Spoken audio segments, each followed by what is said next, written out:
بسم اللہ الرحمن الرحیم۔ شروع اللہ کے ببرکت نام سے جو بڑا مہربان اور نہایت رحم کرنے والا ہے۔ سننے اور دیکھنے والوں کو السلام علیکم۔ امید کرتی ہوں کہ آپ سب لوگ خیریت سے ہوں گے۔ آج کی اس ویڈیو میں ایک لوہار اور حضرت عبداللہ بن مبارک کا واقعہ بیان ہوگا۔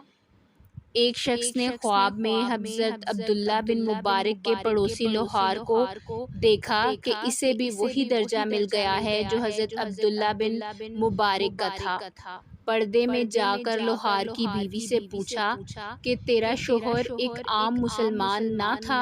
اس نے جواب دیا کہ تھا تو ایک عام مسلمان، مگر وہ دو خاص عمل کرتا تھا۔ ایک خاص عمل یہ تھا کہ لوہا کوٹتے ہوئے اگر ہتھوڑا اوپر اٹھا ہوتا تھا اور اذان کی آواز سنتا تھا تو وہی نیچے پھینک دیتا تھا، اور نماز کے لیے اتنی سی بھی دیر گوارا نہ کرتا کہ لوہے کو ایک اٹھی ہوئی چوٹ ہی لگا دے۔ دوسرا عمل یہ کہ راتوں کو بچوں کے ساتھ چھت پر سوتا اور آہ بھرتا رہتا کہ اگر میں تھکا ہوا نہ ہوتا تو میں بھی عبداللہ بن مبارک کی طرح عبادت کرتا۔ یہ حسرت اسے جنت میں حضرت عبداللہ بن مبارک کے مقام تک پہنچا گئی۔